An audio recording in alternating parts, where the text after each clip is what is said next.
Salut à tous et bienvenue sur ce 26e épisode du Récap Crypto où je vous condense l'actualité de la semaine de l'univers crypto et blockchain. Et cette semaine a été encore très chargée avec entre autres une première banque centrale à montrer des signes d'intérêt pour le Bitcoin, Crypto.com qui a réduit ses rendements, deux banques argentines qui se mettent au crypto et la banque centrale du pays qui intervient, Elon Musk qui troll Bored Ape, la Fed qui annonce la hausse des taux d'intérêt, Binance qui va participer au rachat de Twitter, Algorand qui s'associe à la FIFA, Coinbase qui lance sa plateforme NFT ou encore Google qui se met au Web3. Bref, je vais vous parler de tout ça et du reste des actualités de la semaine. Et comme d'habitude, si vous appréciez ce format, je vous invite à liker la vidéo et à vous abonner pour ne pas rater mes prochaines vidéos. Et je vous invite également à venir me suivre sur Twitter et mes autres réseaux sociaux que vous trouverez en description. Et on passe sans plus attendre au récap des actualités de la semaine. On débute les actualités de ce lundi avec un hacker qui s'est cassé les dents sur le protocole NIR. Pour rappel, NIR est un protocole de finance décentralisé et il a été victime d'une attaque de l'un de ses bridges. Et en gros, l'attaque a consisté à produire un faux contrat qui devait devenir un relais du pont pour ainsi siphonner les transactions passant par là. Mais voilà, ce type d'attaque est désormais bien connu des développeurs et l'architecture du protocole NIR a permis d'empêcher automatiquement l'attaque et de faire perdre 2,5 ETH à l'attaquant en passant. Bon, alors que ces derniers mois on a eu de nombreuses attaques sur des bridges qui font la jonction entre les différentes blockchains, comme par exemple le hack du pont du réseau Ronin qui avait vu la perte de 620 millions de dollars il y a tout juste quelques semaines, il se pourrait bien que ces attaques deviennent de plus en plus difficiles à mesure que les développeurs font évoluer les smart contracts qui régissent ces bridges. Faisons maintenant un retour sur une actualité de ce week-end avec Warren Buffett qui est un peu bipolaire sur l'écosystème crypto. En effet, il a déclaré que le Bitcoin ne produisait rien et qu'il n'avait pas d'utilité, et que par conséquent il n'en voudrait pas même si on lui proposait la totalité des Bitcoins en circulation pour 25 $. Et son raisonnement est que, selon lui, le Bitcoin ne produit rien, au contraire de, par exemple, un appartement qui délivrerait un loyer, ou une ferme qui produit de la nourriture. Bref, publiquement, Warren Buffett est toujours crypto-sceptique, mais je vous rappelle qu'en février dernier, sa société Berkshire Hathaway avait investi 1 milliard de dollars dans la banque brésilienne qui se nomme Nubank, qui avait fait l'acquisition d'une plateforme de trading qui propose un ETF Bitcoin. Donc on voit que, publiquement, les positions de Warren Buffett sont plutôt radicales, mais d'un point de vue investissement, la société Berkshire Hathaway cherche à s'exposer au secteur crypto. Pendant ce temps, en Suisse, on a la banque centrale du pays qui a lâché une petite bombe.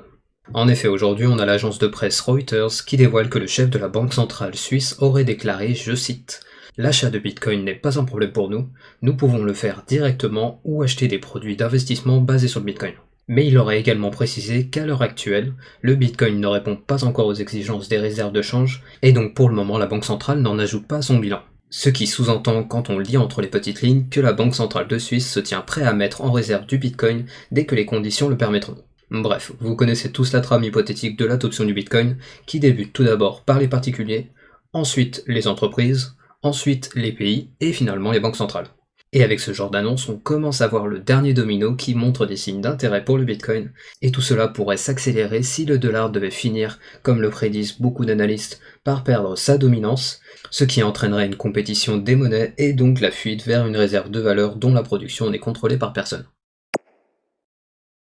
Et maintenant on va voir pourquoi Crypto.com a corrigé de 10% ce lundi. Ce dimanche, la société a dévoilé sur son blog qu'à partir du 1er juin, ils allaient stopper les récompenses pour les possesseurs des cartes de niveau inférieur, et ils vont également réduire les récompenses pour les cartes de niveau supérieur. Et cerise sur le gâteau, les récompenses dépensables seront plafonnées à 50 € par mois. A savoir que, en mars dernier, la plateforme avait déjà réduit les récompenses offertes aux utilisateurs de leur carte bancaire, et ces dernières réductions n'a visiblement pas plu aux utilisateurs de la plateforme, qui ont manifesté leur mécontentement sur les réseaux sociaux, où beaucoup se disent prêts à se tourner vers d'autres cartes proposées par Coinbase ou encore Binance, et je précise que le token CRO a fait un moins 20% depuis la publication. Et pour justifier ces baisses de récompenses, la plateforme a expliqué que cette décision a été difficile à prendre, mais qu'elle était nécessaire pour des questions de durabilité de l'entreprise. Et bien sûr, il est évident que plus un projet ou un exchange est largement adopté, et plus il doit diviser les récompenses proposées, et de façon plus générale, cela démontre également la tendance actuelle, qui montre que les acteurs crypto ont de plus en plus de mal à maintenir des rendements ou récompenses très attractifs à cause de la forte inflation, les faibles performances des marchés et les hausses des taux d'intérêt américains. Et d'ailleurs, en parlant de projets qui ont du mal à maintenir les hauts rendements, on a Encore Protocol qui annonce également une réduction de ses rendements. Et pour rappel, Encore Protocol est la plus grosse plateforme DeFi de l'écosystème de Terra, et il est actuellement en 3ème position en termes de total de valeur bloquée, avec l'équivalent de 16,65 milliards de dollars. A savoir que cette baisse fait suite à la mise en place d'un système de taux d'intérêt dynamique qui a été validé par les utilisateurs en mars dernier, et concrètement, ce taux d'intérêt dynamique a pour objectif de faire varier tous les mois les taux d'intérêt en fonction des réserves. Et cette réduction intervient également pour des questions de viabilité dans le temps du projet, mais je précise que les taux sont passés de 20% à 18%, donc ça va, on reste encore sur des taux d'intérêt très attractifs. Et d'ailleurs, la valeur totale bloquée dans le protocole n'a pas diminué suite à ce changement, mais par contre, le token de gouvernance ANC a lui pris un moins 15% suite à cette application. Bref, vous l'avez compris, les exchanges et protocoles deviennent de moins en moins généreux à cause de la période actuelle qui est un peu compliquée d'un point de vue économique. On débute les actualités du mardi avec Crypto.com qui fait marche arrière suite au tollé qu'a provoqué la forte baisse des rendements proposés. En effet, on apprenait hier que la plateforme allait grandement diminuer les offres de cashback et les rendements en stacking, et donc suite à la vive réaction de la communauté et la chute du token CRO, la société a décidé de revenir sur ses décisions, et elle annonce qu'au final, elle ne va pas totalement supprimer les récompenses pour les possesseurs des cartes de niveau inférieur. Mais il faut préciser que les rendements qui seront effectifs à partir du 1er juin resteront malgré tout inférieurs au taux proposé aujourd'hui. Bref, Crypto.com fait un pas vers la communauté et le cours du token CRO a légèrement remonté suite à cette annonce, mais il semblerait que la plateforme a d'ores et déjà perdu une partie de leur clientèle qui sont à la recherche de haut rendement et qui sont partis vers d'autres acteurs qui proposent des offres plus rémunératrices. Partons maintenant en Argentine avec 2 nouvelles banques qui se lancent dans les cryptos. En effet, on apprend que la Banco Galicia, la plus grande banque privée du pays, et la Bribank qui est une néobanque, vont commencer à proposer l'achat de BTC, de TH et du USDC. A savoir que l'Argentine est le 10e pays en termes d'adoption des crypto-monnaies, et le président avait déclaré en août dernier qu'il considérait que les cryptos pouvaient être un bouclier contre l'inflation, et qu'une adoption des cryptos n'était pas impossible. Et pourquoi les cryptos se démocratisent autant en Argentine ? Eh bien, le facteur principal est bien sûr la forte inflation que subit le pays depuis plusieurs années et qui a même accéléré ces derniers temps avec le conflit en Ukraine qui a fait monter les prix de l'énergie et de l'alimentation. Bref, alors qu'aux USA et en Amérique latine, les banques se mettent de plus en plus à offrir des services crypto, pendant ce temps en Europe, nos banques sont beaucoup plus timides, mais il faut quand même souligner quelques avancées récentes, comme par exemple la Commerzbank en Allemagne et Delubac NC en France, qui vont commencer à proposer des services crypto. Et cette différence de traitement s'explique d'une part par des taux d'inflation qui ne sont pas les mêmes, et également la différence de l'approche de la régulation dans chacun des pays. On a aujourd'hui Algorand qui a signé un partenariat avec ni plus ni moins que la FIFA pour devenir la plateforme officielle de l'organisation. Et pour ceux qui ne sont pas trop branchés football, la FIFA c'est en gros la fédération qui gère le football au niveau mondial, donc ici on parle d'un géant. Et donc Algorand, qui est, je vous le rappelle, une crypto d'infrastructure au même titre que Ethereum, va devenir le partenaire officiel de la FIFA durant la Coupe du Monde masculine de 2022, ainsi que durant la Coupe du Monde féminine de 2023. Et concrètement, le partenariat va permettre à Algorand d'accompagner la FIFA dans le développement de ses stratégies numériques, et en retour, la fédération va lancer une campagne publicitaire qui soutiendra le réseau Algorand. Et bien sûr, le cours du token a immédiatement décollé suite à ces annonces, car comme je vous le disais en début de vidéo, le token est sur un plus 12% rien que sur cette journée. Et pour finir, je vous rappelle que Algorand a déjà un autre partenariat d'envergure, car ils ont déjà été choisis par le Salvador pour le développement de leurs infrastructures blockchain nationales. On débute les actualités du mercredi avec Square Enix qui va revendre 3 de ses studios pour investir massivement dans le futur des jeux vidéo. En effet, aujourd'hui on apprend que l'éditeur du jeu vidéo japonais va revendre 3 de ses studios et ils espèrent en tirer 300 millions de dollars qui seront réinvestis dans l'intelligence artificielle, le cloud et bien sûr le gaming blockchain. Donc ici on voit que Square Enix tourne une page de leur histoire en revendant des gros studios qui leur ont permis de produire des jeux phares de la firme comme par exemple Tomb Raider, et cela dans le but de miser sur l'avenir des jeux vidéo qui permettra d'ajouter la notion de propriété dans ce secteur. Et donc il semblerait que la course à la blockchain et NFT pour les éditeurs de jeux vidéo soit bien lancée, car je vous rappelle qu'il y a quelques mois c'était Ubisoft qui avait été le premier à plonger dans ce secteur en proposant une plateforme NFT. Bref, entre les acteurs crypto qui travaillent sur leur propre jeu blockchain et les acteurs classiques qui investissent massivement dans ce secteur, vous pouvez être sûr et certain que les années à venir vont voir une véritable révolution dans le secteur des jeux vidéo. Et du côté de Twitter, on a Elon Musk qui joue les trolls avec la communauté des Bored Ape. En effet, aujourd'hui, en photo de profil sur Twitter, il a mis un collage de plusieurs Bored Ape, et comme vous l'imaginez, Twitter s'est immédiatement embrasé, et tout le monde s'attendait à avoir une annonce de Elon Musk qui aurait annoncé qu'il serait impliqué d'une manière ou d'une autre dans la communauté des Bored Ape.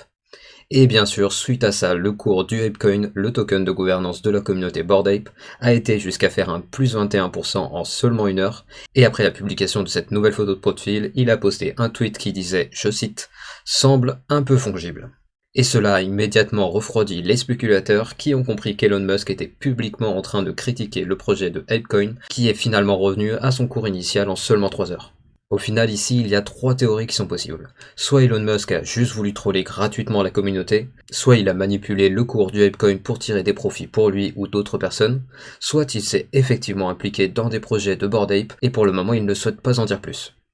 Bref, impossible d'avoir le fin mot de l'histoire pour le moment, donc affaire à suivre dans le Daily Crypto.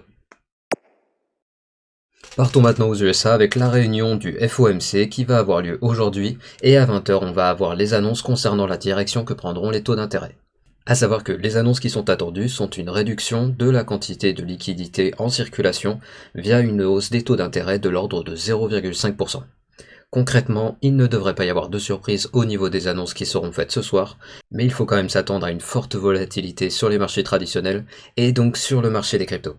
Et d'ailleurs, au moment de la rédaction de mon script, je peux déjà voir une forte volatilité alors que la Fed n'a même pas encore fait ses annonces. Donc rendez-vous demain dans Daily Crypto pour débriefer concrètement quel impact ont eu ces annonces sur le marché. Pendant ce temps en France, on a Binance qui vient finalement d'obtenir l'agrément PSAN. Et pour ceux qui ne connaissent pas encore, l'agrément PSAN est un enregistrement auprès des autorités financières françaises qui permet de proposer de façon totalement régulée des produits crypto en France. Mais il permet également de faire la promotion de leurs services sur le territoire français. A savoir que pour obtenir ce fameux PSAN, il faut répondre à un grand nombre d'exigences, telles que par exemple le respect de la réglementation relative à la lutte contre le blanchiment d'argent et le financement du terrorisme. Et donc ils ont désormais le sésame après plusieurs mois de travail, avec par exemple un investissement de 100 millions de dollars dans le secteur crypto en France, ou encore après une installation de plusieurs bureaux en France.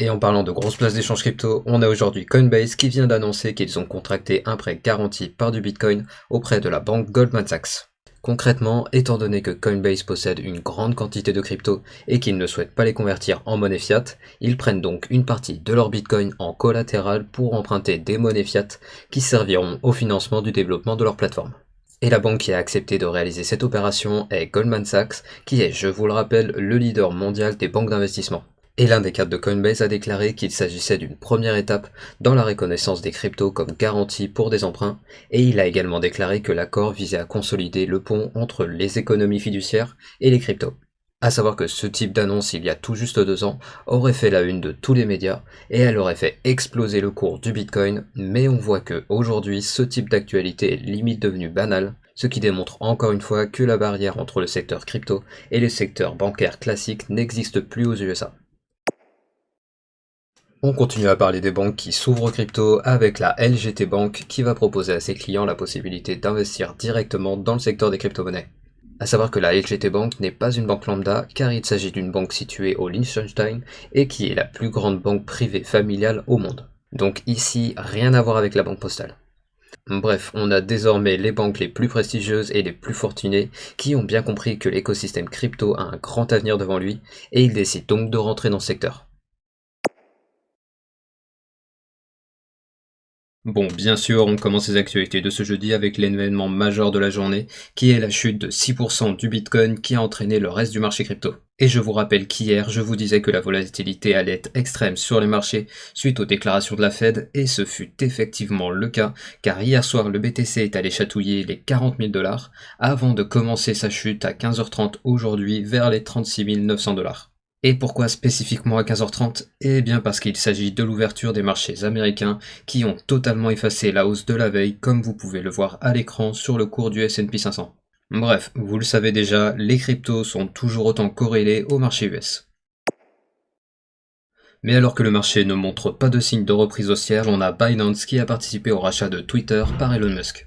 En effet, aujourd'hui on apprend au travers d'un dépôt auprès de la SEC que le rachat de Twitter a été soutenu par 18 investisseurs institutionnels. Et parmi ces institutions qui ont soutenu ce rachat, on a par exemple Sequoia Capital qui a débloqué 800 millions de dollars, Fidelity qui a débloqué 316 millions de dollars, ou encore Binance qui a débloqué 500 millions de dollars. A savoir qu'au total, avec les 18 institutions, les sommes récoltées s'élèvent à 7,1 milliards de dollars. Et pour les plus curieux d'entre vous, je vous ai affiché à l'écran la liste des sociétés qui ont investi et quelles sommes ils ont mis lors de ce rachat.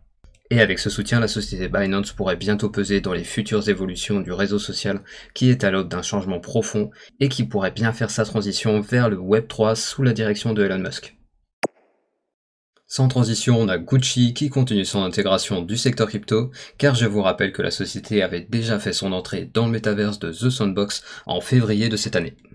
Et aujourd'hui, la marque va accepter les paiements en crypto dans 5 de ses magasins aux USA pour pouvoir tester ce nouveau moyen de paiement, et ils auraient l'ambition d'étendre le paiement en crypto à l'ensemble de ces magasins dans le monde.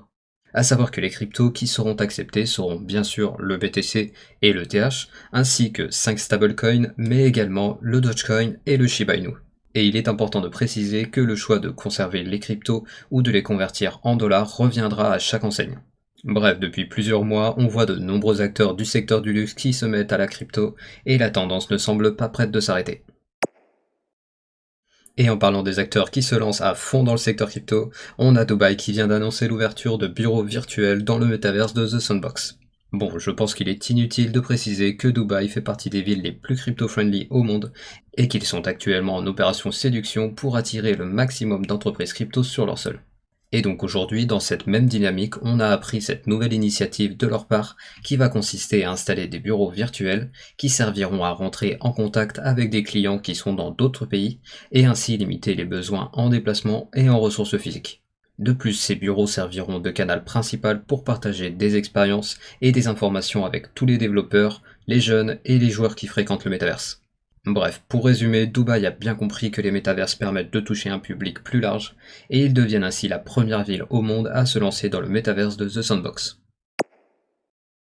Et en parlant de pays qui savent saisir des opportunités, on a aujourd'hui l'Ouzbékistan qui va faciliter le minage de Bitcoin. C'est en tout cas le but du gouvernement qui va faire payer moins cher l'électricité aux mineurs utilisant exclusivement des énergies renouvelables, et ils vont également exempter ces mineurs d'impôts sur le revenu. Et pour vous donner un petit peu de contexte, dans le pays actuellement la population n'a pas le droit d'acheter des cryptos, mais il y a un an le gouvernement envisageait de lever ces restrictions. Donc ici on a le gouvernement ouzbek qui n'est pas franchement chaud pour l'utilisation des cryptos par sa population, mais il voit là l'opportunité d'attirer l'industrie du minage qui est en pleine croissance.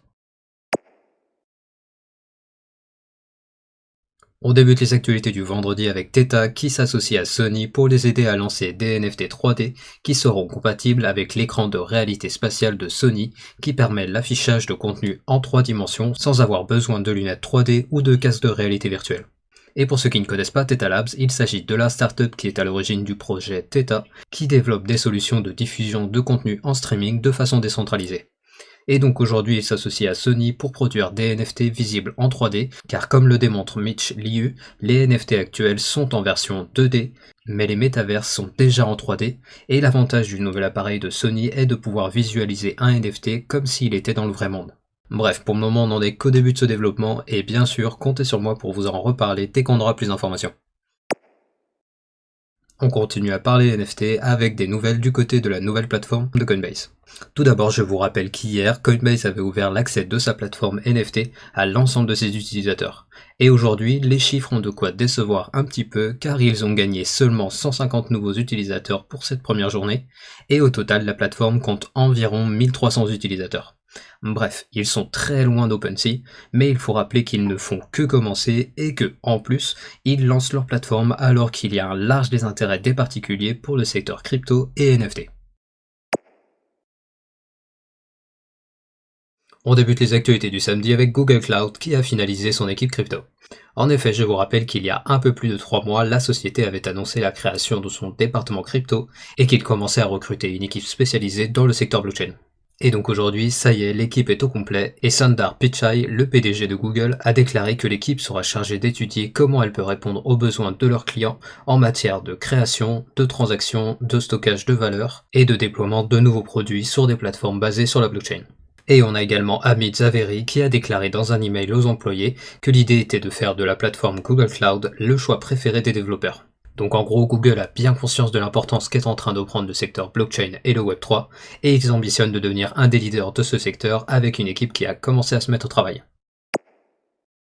Donc on a vu que de plus en plus de sociétés se mettent à adopter les cryptos et la blockchain, mais pendant ce temps on a le FMI qui est toujours anti-crypto avec un investissement lancé à la République centrafricaine. En effet, je vous rappelle qu'il y a une semaine, la Centrafrique avait donné cours légal au Bitcoin aux côtés du franc CFA pour tenter d'atténuer l'instabilité financière du pays qui s'enlise depuis quelques années à cause des guerres civiles. Et aujourd'hui, le Fonds monétaire international a bien sûr réagi à cette adoption en avertissant les dirigeants que cette adoption pourrait mener à des problèmes majeurs dans le pays car elle apportera des défis en matière de droit, de transparence et de politique économique. Donc en gros, le FMI émet les mêmes avertissements qu'ils avaient déjà fait au Salvador, et malgré ces avertissements, le Salvador continue son adoption, et on a désormais un deuxième pays, et également une rumeur d'un troisième pays qui pourrait bientôt adopter le Bitcoin, et qui est le Panama. Et bien sûr, affaire à suivre dans le Daily Crypto.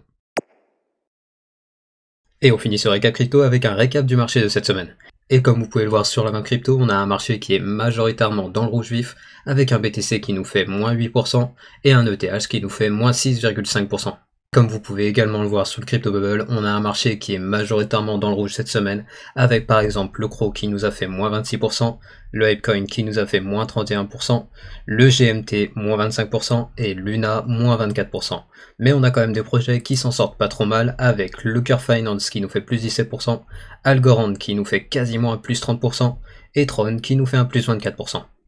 Et du côté du Google Trend pour le terme crypto, on peut voir qu'on a un large désintérêt des particuliers, car on est sur un niveau des 31 au niveau des recherches, mais je précise que l'intérêt pour le terme crypto est toujours supérieur à celui que l'on avait pendant la correction durant le mois de juillet. Et ainsi se termine le 26e épisode du Récap Crypto. Je vous rappelle que je publie ce récap tous les dimanches et que je publie également les Daily Crypto du lundi au samedi. Et comme d'habitude, pensez à défoncer le pouce bleu si vous appréciez ce format, et pensez également à vous abonner pour voir toutes mes vidéos dès leur sortie, pour être à jour sur l'information crypto et blockchain. Et je vous invite à venir me suivre sur Twitter et mes autres réseaux sociaux que vous trouverez dans la description. Et finalement, je vous souhaite à tous de passer une excellente semaine, et je vous dis à dimanche prochain pour un nouveau récap crypto, et à demain pour le Daily Crypto du lundi.